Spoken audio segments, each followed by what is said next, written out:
અલી સવિતા, યાદ રાખજે 1 લીટર પાણીમાં 0.2 મિલીગ્રામ ક્લોરીન. શું સૌ યાદ છે ને?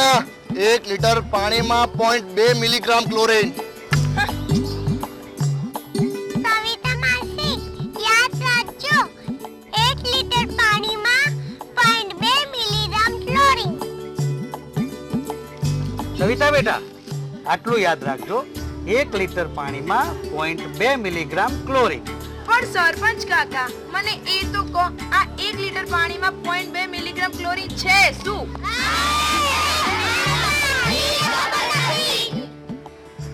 તમારું પીવાનું પાણી શુદ્ધ કરવા માટે તમારા પાણીમાં પ્રત્યેક લીટરે 0.2 મિલીગ્રામ મુક્ત ક્લોરીન હોવું અનિવાર્ય છે.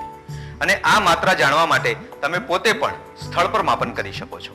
પીવાના પાણીમાં ક્લોરીન ઉમેર્યા બાદ અડધો કલાક પછી કસનળીમાં આશરે 10 મિલીલીટર જેટલું પાણી લો અને ઓર્થોટોલેડિન નામના રસાયણના 2 ટીમ્પા તમે ઉમેરો. આ રસાયણ પ્રાથમિક આરોગ્ય કેન્દ્રમાં પણ ઉપલબ્ધ હોય છે. હવે આ ચાર્ટમાં બતાવ્યા પ્રમાણેનો જો પાણીનો રંગ પીળો થાય તો સમજવું કે 0.2 મિલીગ્રામ મુક્ત ક્લોરીન તમારા પાણીમાં સમાયેલું છે. યાદ રાખો, પાણીજન્ય રોગોના જીવાણુઓનો નાશ કરવા માટે 0.2 મિલીગ્રામ ક્લોરીન પ્રત્યેક લીટરે હોવું અનિવાર્ય છે.